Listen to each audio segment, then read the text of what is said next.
Nous sommes le dimanche 13 septembre 2020. C'est l'anniversaire de la mort de Ruben Oumniobé, décédé le 13 septembre 1958. Et je profite pour lui rendre un vibrant hommage en ce jour particulier.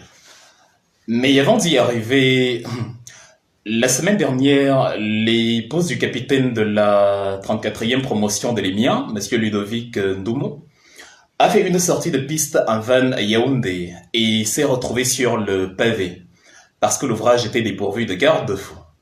Elle est morte sur le coup. Avant toute chose, d'aller plus loin, j'aimerais adresser mes condoléances au jeune capitaine si durement éprouvé.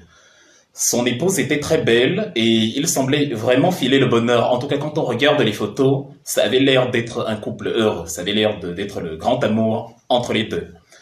Et quelques jours plus tôt, le 5 septembre, c'est le cortège de Célestine Kecha-Cortez, accompagné d'Atanganji, de plusieurs ministres et d'autres autorités administratives, qui a subi l'effondrement d'un pont dans l'extrême nord, le pont Pallard. Tous ces braves gens ne doivent leur survie qu'à un heureux hasard de circonstances, ou si vous préférez, à la chance. Je ne sais pas si on peut parler de la main de Dieu, en tout cas c'est sujet à un autre débat. Les voies du Seigneur sont souvent impénétrables.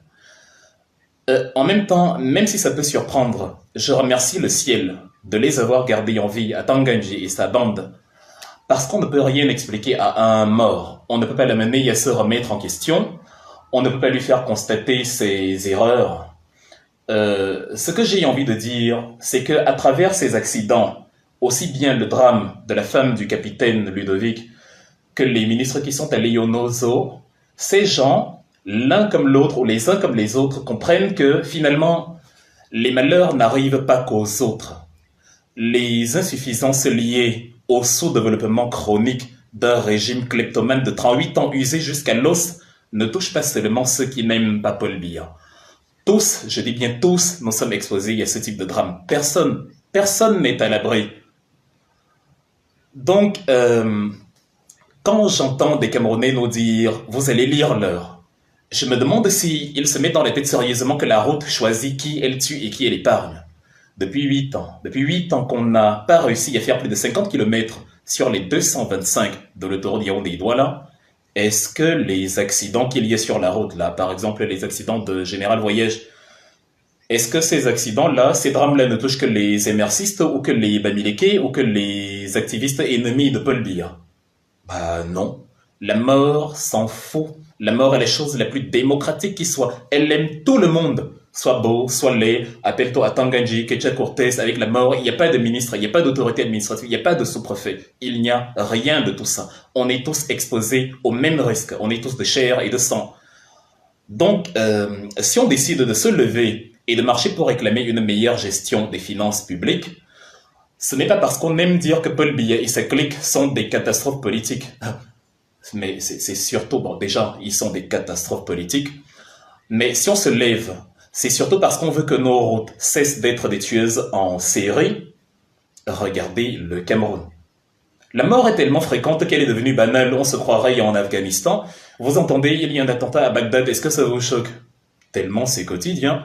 Donc pareil, quand on entend donc il y a un accident là-bas, une collision au cours d'un dépassement parce qu'une voiture n'a pas vérifié que l'autre venait en face et parce que la route est plus une piste, j'appelle ça une corde de terre.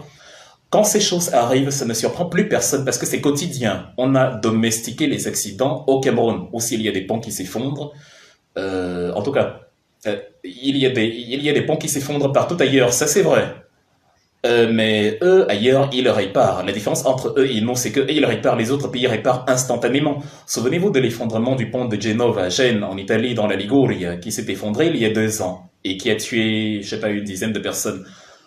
Eux, ils ont déjà reconstruit ce pont. Il a été inauguré il y a quelques jours, il a été reconstruit en un an. Chez nous, les infrastructures, si elles ont un problème, c'est du définitivement provisoire ou du provisoirement définitif. Ça fait donc que j'ai un message à adresser à l'armée camerounaise et à la police. Je ne suis personne, je ne suis qu'un Camerounais lambda, sans histoire, sans don particulier. qui n'a mais vraiment rien d'extraordinaire, rien du tout. Je ne suis ni un génie, ni un prince, ni le fils d'un grand. Je ne représente rien, nada, nothing. Cependant, je suis un Camerounais épris de justice. J'aime la justice. J'aime l'objectivité, j'aime l'équité, j'aime la considération de l'individu, j'aime quand on traite l'être humain comme on aimerait qu'il nous traite. C'est ce que Emmanuel Kant nous dit dans Critique de la raison pure. Agis de telle sorte que tu traites l'humanité toujours en même temps comme une fin et jamais simplement comme un moyen. Fin de citation. Et il précise, aussi bien dans ta personne que dans la personne d'autrui. Donc, je sais que ce régime vous a déjà préparé à molester vos compatriotes comme si ce que ces gens revendiquaient ne vous touchait pas. Je sais qu'ils comptent sur vous pour défendre leurs acquis, puisqu'ils prennent et ils vous ont formé, et en tout cas à prendre le pouvoir et à considérer le pouvoir comme une affaire familiale qui ne se partage avec personne et où on ne rend aucun compte. Je sais qu'ils vous ont déjà chauffé à blanc et qu'ils vous ont grassement payé pour que vous soyez impitoyables face aux manifestants du 22 qui seront nombreux dans les villes du Cameroun. Nous sommes le dimanche 13 septembre 2020 et comme je disais, c'est l'anniversaire de Ruben Oumniobé. Certains d'entre vous, dans cette armée, dans cette police, sinon vous tous, vous le célébrez là-bas comme un héros national. Pourtant, jadis, Oumniobé fut traité de maquisard par l'armée, par la police, sous colonisation française. Sachez donc que les terroristes d'aujourd'hui peuvent être les patriotes de demain. Soyez du bon côté de l'histoire. Soyez sur la bonne page du grand livre de la destinée du Cameroun.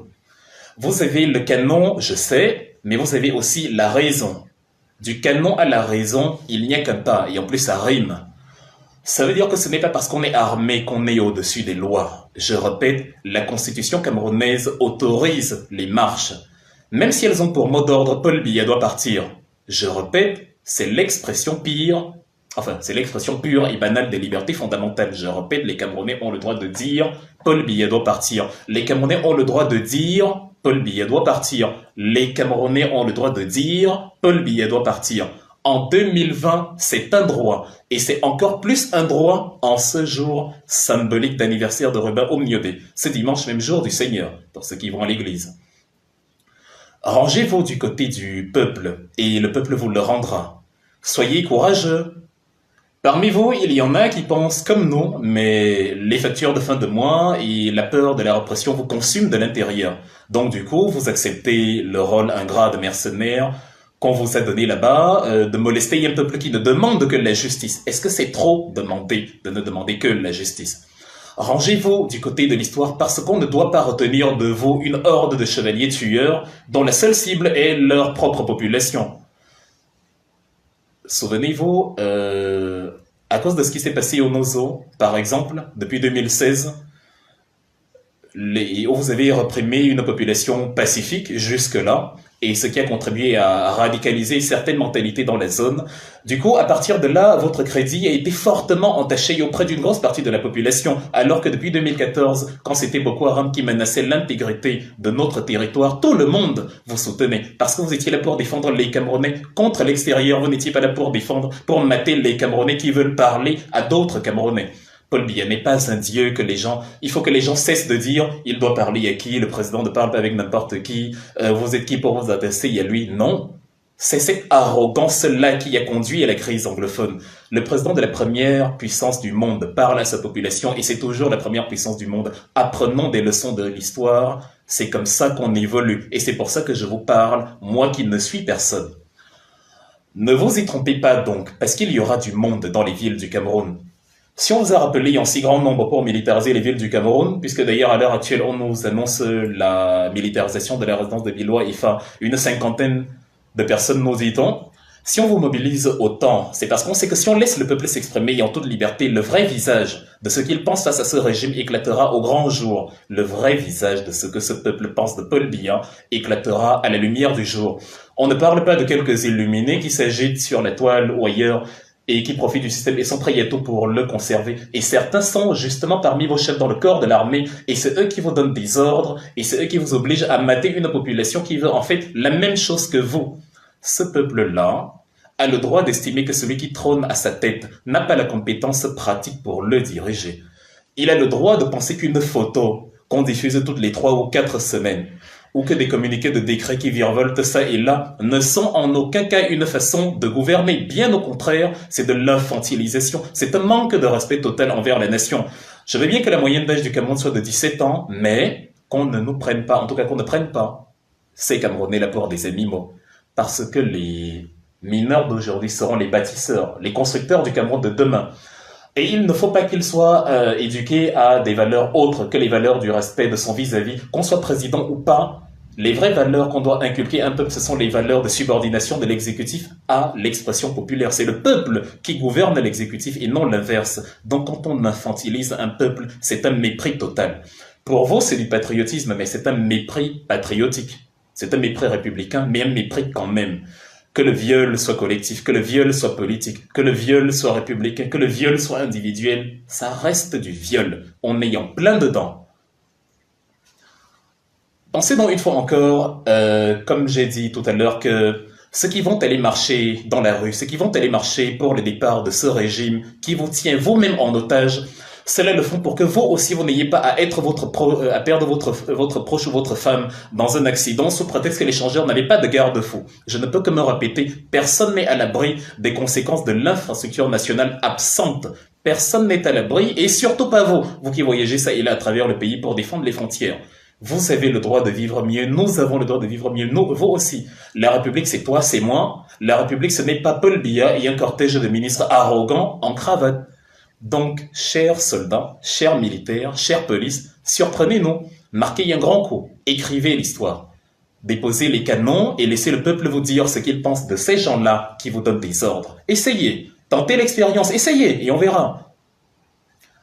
Le 22 septembre donc, parce que on est le 13, le 22 septembre va débuter au Cameroun cette page-là qui ne se refermera qu'avec l'abdication de Paul Biya, qui s'est révélé incapable de satisfaire aux aspirations de son peuple et qui s'est obstiné, qui s'est entêté à organiser des régionales comme un autiste politique dans une région où lui-même est incapable d'aller et dans une région où ceux qui disent qu'il y aura, sauf que les régionales, n'iront pas voter et où ne peuvent pas se présenter là-bas parce que la zone là-bas est impraticable, elle est invivable, c'est un mouroir vivant.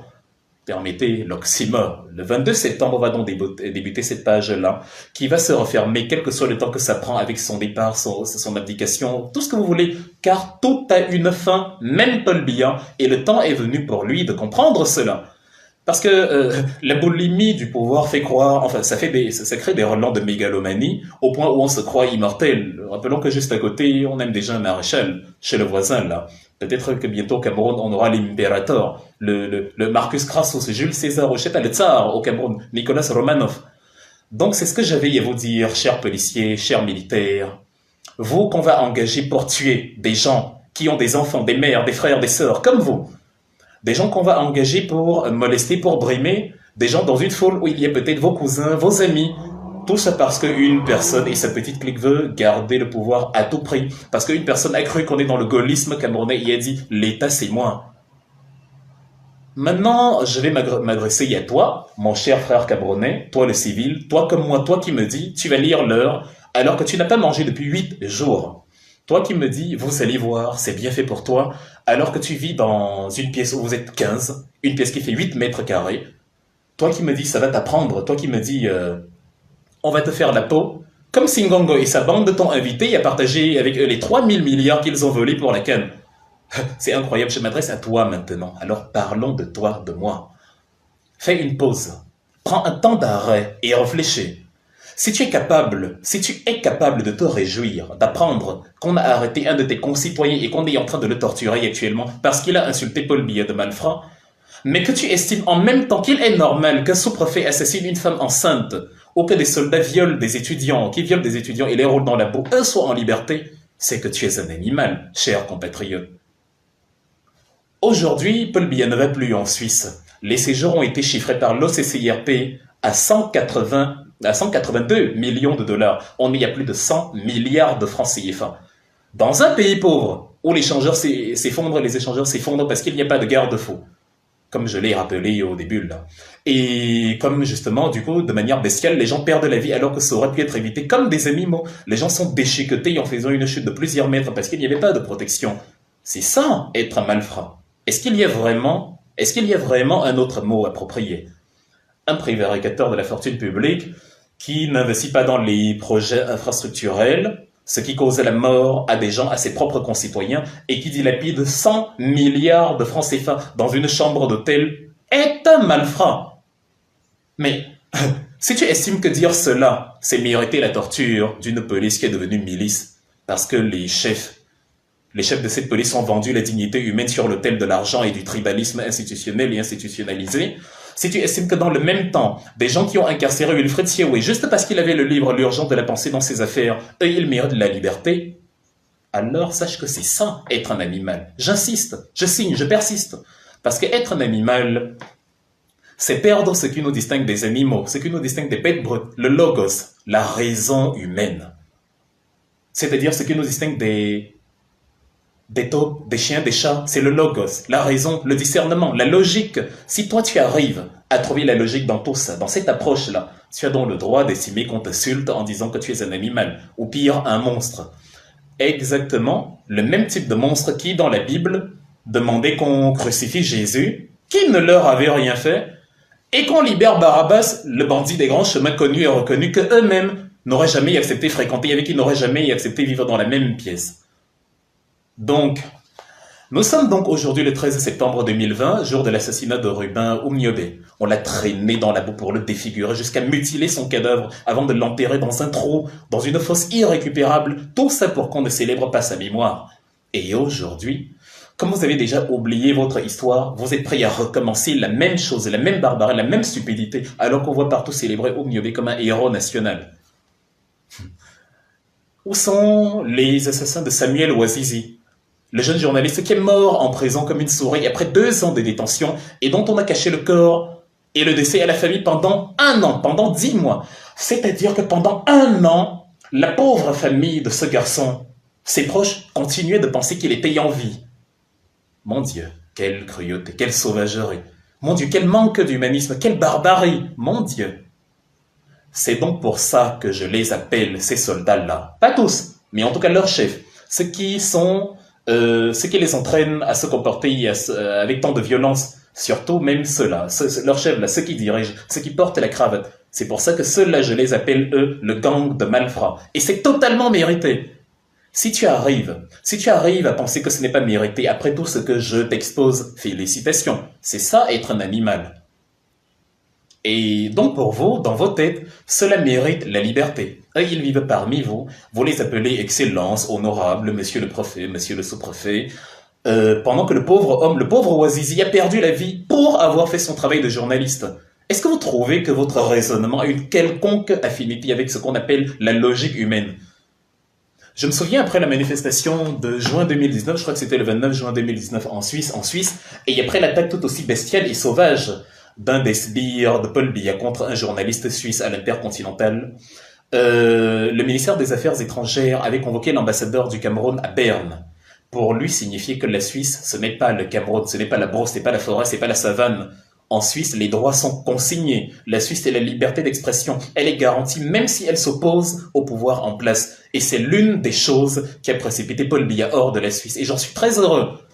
Voilà un homme qui a vécu en Suisse, un pays propre, le pays le plus propre que j'ai vu, soigné, avec des manifestations tous les jours pour un oui ou pour un non, avec des groupes industriels comme Nestlé, Omega, Rolex, Holcim, que sais-je encore. Lui, tout ce qu'il a retenu de la Suisse, c'est le train de vie, le haut niveau de vie, et ça ne le dérange pas du tout. Quand il fait le trajet de Simalem à Etoudi et qu'il voit les quartiers là, quand tu pars de l'aéroport, ces quartiers-là qui te donnent l'impression que Yaoundé est une ville qui ressemble aux cheveux d'un fou qui a joué dans la poussière.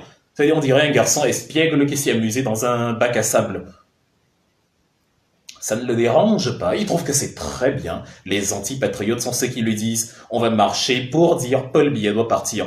Pour nous, c'est la seule conclusion rationnelle qui s'impose, parce qu'on a vu les mêmes pays que lui et on veut la même chose pour nous.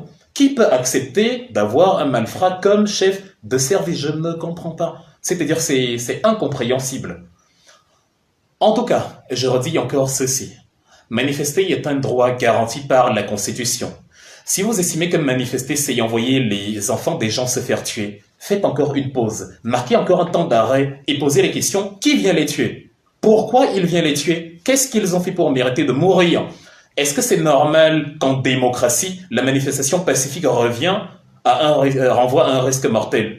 C'est-à-dire, tu vas marcher parce que tu es allons marcher, allons manifester pour nos droits, et on te dit, je ne veux pas mourir, on n'envoie pas les enfants des autres se faire tuer. Mais justement, la raison de manifester, la raison de se mobiliser, c'est qu'on a créé un pays où l'intimidation est un mode de vie. La menace, la barbarie, la sauvagerie, la brimade est un mode de gouvernance, et manifester devient un crime. C'est hors de question. On est en 2020, on est au 21e siècle. Vous ne pouvez pas accepter que ça continue. Et c'est justement parce que ces manifestations sont réprimées que nous, on a décidé de marcher. La crise anglophone est née dans la même logique de broussailles. Vous revendiquez pacifiquement et on vous tape dessus. Est-ce que vous réalisez la bêtise du scénario? Comment vous faites pour cautionner que la bêtise continue et que des gens qui ont tous leurs neurones en place acceptent?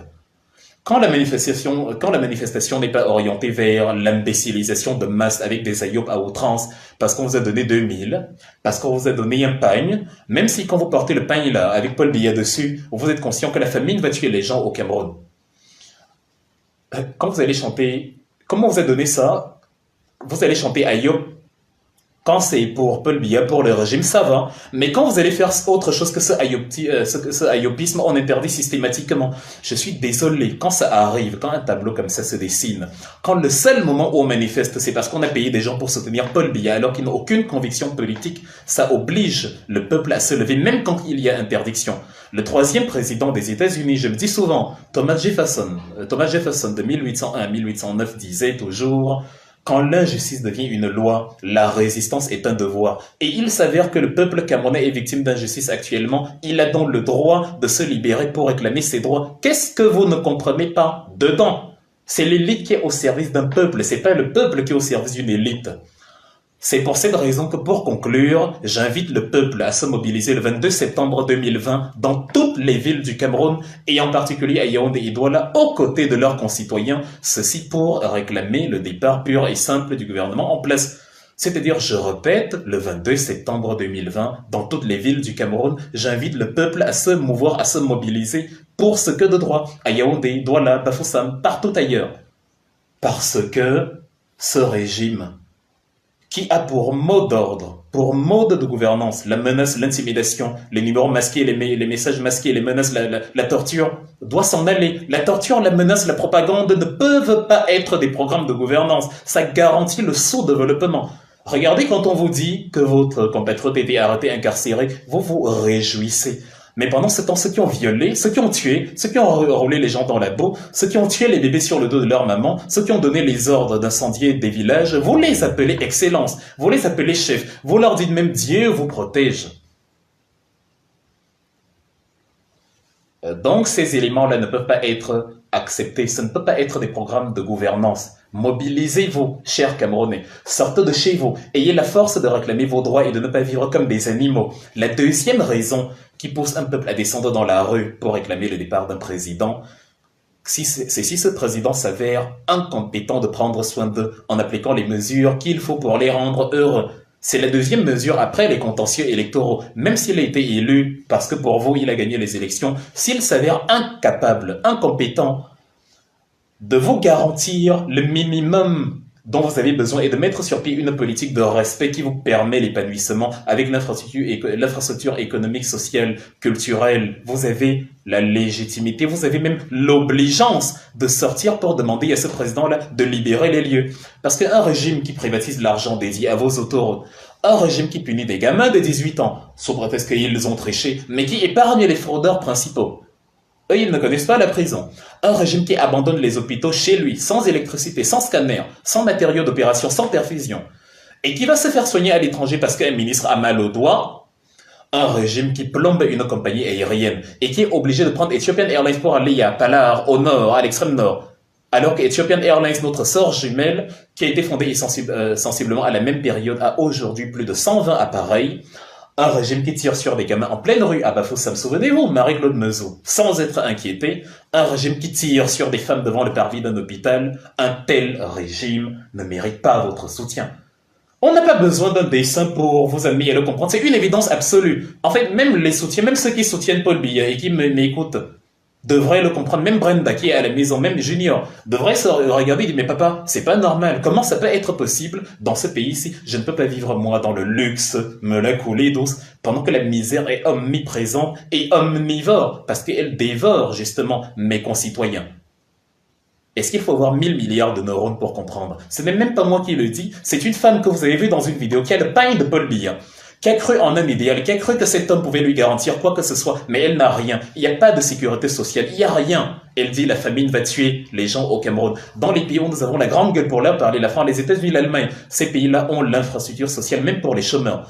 Vous voyez des gens couchés dans la rue, les blancs, mais sachez que si ces gens-là le voulaient, ils auraient la protection de leur État. C'est parfois un choix de vie, parce que ces pays-ci donnent de l'argent même à des réfugiés. Donc, chers compatriotes, réveillez-vous. Le Cameroun est actuellement la risée de toute l'Afrique parce que des gens continuent de se courber devant un vieillard incapable de visiter les chantiers d'un stade situé à 100 mètres de son palais, incapable de parler à sa population, il dit qu'il a eu leur mandat, incapable de franchir 2 marches d'escalier sans assistance. Dites à vos frères que manifester ne signifie pas mettre le Cameroun à feu et à sang. C'est de la propagande, c'est totalement stupide, c'est de la manipulation parce que ces gens-là ne veulent pas que vous ouvriez les yeux et que vous les chassiez de là. Sortez de ce tartare et surtout sortez physiquement, inondez les villes. Michel Doki disait si on m'a tiré dessus, c'est parce qu'on n'était pas nombreux en janvier 2019. Thomas Sankara a dit la même chose en juillet 1987. Si nous ne faisons pas bloc contre la dette coloniale, je ne serai pas là à la prochaine conférence et il a été tué 3 mois plus tard parce qu'il était seul, le 15 octobre. Soyez donc comme les grains de sable au bord de la mer. Soyez comme les plages à Kribi. On ne tient pas sur ce genre de foule. Soyez comme les abeilles parce qu'apparemment, c'est une histoire d'abeilles. Sauf qu'un proverbe allemand dit que les sardinards n'ont pas de tête. C'est pour ça qu'ils confondent l'huile à du miel. Regardez leurs agissements. Regardez comme ils enferment dans leurs propres illusions. En fait, ce n'est que cela pour des gens qui n'ont pas de tête. L'huile est assimilable à du miel. Sauf que goûter l'huile, ça n'a pas le goût du miel. Ça n'a rien à voir. Pour goûter au miel, il faut affronter les abeilles. Et les abeilles ne sont pas ceux que l'on croit. Erreur! Erreur 404. Donc je précise, ce n'est pas une marche pour le MRC. Ce n'est pas une marche pour Maurice Kamto. Ce n'est pas une marche pour que Wilfried Ekanga soit ministre ou député. Je n'ai pas le niveau pour être ministre ou député. Ce n'est pas l'aspiration là-bas. Nous voulons simplement que tous les Camerounais sortent pour un avenir qui a un sens. Parce que nous on a vu des pays où il y a un sens. Parce qu'actuellement le Cameroun n'en a pas. Vous savez comme moi que vous qui êtes au pays, si on donne le visa à 25 millions de personnes, il y a 40 millions sur les 25 qui vont quitter le pays. Je dis, si on donne le visa à 25 millions de Camerounais, il y a 40 millions sur les 25 qui vont quitter le pays. Peut-être le 25, parce qu'il n'y a pas d'infrastructure. Donc organisez-vous. Organisez des rangs, donnez un grand rôle aux femmes et mettez-les en avant. Laissez-les prendre les commandes des manifestations. Ces vendeuses-là qui n'ont pas de hangar et qui sont obligées de payer de durs impôts, les filles diplômées à qui on exige des perversions de soulever les jambes pour parler crûment, pour leur donner un poste, alors qu'elles méritent puisqu'elles ont la compétence. Approchez toutes ces femmes-là qui souffrent de ce système barbare, ce cannibalisme politique et encouragez-les à grossir les rangs de la mobilisation dans toute l'histoire de l'Afrique, de Kimpavita, Ngola Zinga, en passant par Nandi Zulu, la mère de Chaka, de la princesse Yenenga au Burkina Faso jusqu'à Rosa Parks aux États-Unis, l'histoire n'a été écrite qu'avec le concours de la femme opprimée et désireuse de se libérer. Et si un gendarme arrive à avoir le courage de tirer sur un Bayam Salem à l'avant d'une manifestation, qui pourrait être sa mère, alors vous aurez compris ce qu'on vous dit depuis le début. Vous ne représentez rien pour ces gens-là. Ils ne sont pas de votre côté. Charité bien ordonnée commence par soi-même. On n'est jamais mieux servi par soi-même. Le peuple va défendre les intérêts qui sont les siens. Allons marcher nous-mêmes pour revendiquer nos droits. Donc, avant le 22 au Cameroun, la diaspora aussi organise une manifestation le 19 septembre à Paris, à Berlin, à Bruxelles et dans toutes les capitales européennes. Et sachez que tout ce que je viens de dire au sujet du Cameroun s'applique aussi dans la diaspora. Réécoutez cette sortie que je viens de faire. Parce que ceux qui sont dans la diaspora pour manifester seront le carburant dont les Camerounais qui sont au pays auront besoin pour avoir la fraîcheur de sortir.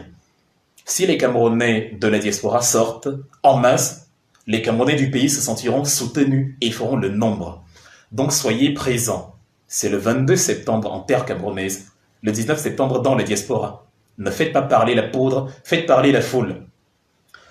Et mettez en avant, justement, pour mobiliser mettez en avant l'hymne de la Renaissance. Faites-le répéter, il y a nos compatriotes, faites-le apprendre, il est sur YouTube. Allez simplement sur YouTube, écrivez l'hymne de la Renaissance. Téléchargez-le ou gardez-le sur vos portables, il est superbe, il est magnifique, il est génial. Assimilez-le, apprenez-le par cœur, ce n'est pas compliqué. Des vallées, des bolovins, des plateaux de la Damawa, des bambutos au divin majestueux char des dieux. Écoute cette terre qui gronde, cette espérance profonde. C'est le souffle de la renaissance du Cameroun. La renaissance du Cameroun ne veut pas dire le MRC. La renaissance du Cameroun veut dire tout ce qui contraste avec la barbarie, la gabégie actuelle. C'est-à-dire, c'est aussi simple que ça. Imaginez une marée humaine dans Yaoundé, dans Douala, après y avoir eu la même marée à Paris, à Bruxelles, à Berlin, qui scande à l'unisson l'hymne de la Renaissance. Cette chanson-là qui donne la fièvre à tout le monde, même aux plus durs d'entre nous. Entretenez-la et chantez-la tous, ensemble, tous à l'unisson, vous aurez cette impression d'appartenance commune, vous aurez cette impression d'être une famille qui milite pour ses droits, même l'armée, parce que le canon n'est pas la résolution de tous les problèmes. Quand on a fini avec les canons, on finit par dialoguer. Donc l'armée qui a en tête de brutaliser, de martyriser et de tuer des gens finira tôt ou tard par dialoguer avec eux. Quand on a donc un cerveau qui fonctionne, quand on n'a pas une tête de sardine, on dialogue dès le départ, ça évite aux gens de perdre la vie pour rien et on comprend que ça ne sert à rien de dire vous envoyez les gens dans la rue, allez marcher vous-même. Comment vous pouvez être conscient que marcher signifie mourir et vous acceptez de vivre dans un pays où marcher signifie mourir? Pourquoi on doit me tuer? Pourquoi on doit me couper la jambe? Pourquoi on doit me crever un œil, briser le bras comme Mamadou Motin, briser le crâne comme Wilfred Thiéwé? Parce que j'ai simplement marché. Quel est mon crime?